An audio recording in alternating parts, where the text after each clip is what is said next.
பிடிக்காதவங்க யாருமே இருக்க மாட்டாங்க. அதுவும் ரொம்ப டேஸ்டா பண்ணா வெறும் சாப்பாட்டுல கூட வச்சு சாப்பிடலாம். அந்த அளவுக்கு டேஸ்டா எப்படி செய்யலாம்னு பார்க்கலாமா?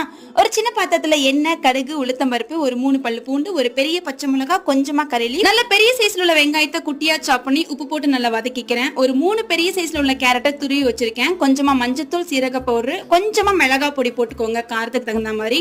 இதை எல்லாத்தையும் போட்டு நல்லா வதக்கிட்டு கொஞ்சமா தண்ணி தெளிச்சு ஒரு 3 to 5 மினிட்ஸ்க்கு மட்டும் மீடியமான ஹீட்ல மூடி போட்டு வேக வைங்க. கேரட் சூப்பரா வெந்துடும். கடைசியா ஒரு அரை மூடி தேங்காவை நான் வந்து மிக்சியில போட்டு அரைச்சிக்கிட்டேன். உங்களுக்கு வேணும் அப்படின்னா கையில துருவி கூட எடுத்துக்கோங்க, அது இன்னுமே டேஸ்டா இருக்கும்.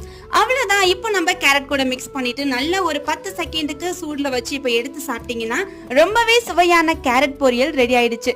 கண்டிப்பா இந்த ரெசிபியை வெறும் சாப்பாட்டுல ஒரு டைம் ட்ரை பண்ணி பாருங்க. என்ன மாதிரி உங்களுக்கும் இந்த பொரியல் ரொம்ப பிடிச்சு போயிடும். மறக்காம இந்த மாதிரி ரெகுலர் ரெசிபிக்கு நம்ம சேனலை சப்ஸ்கிரைப் பண்ணி சப்போர்ட் பண்ணுங்க. இன்னும் ஒரு சூப்பரான ரெசிபியோட உங்களை வந்து பாக்குறேன். பாய்.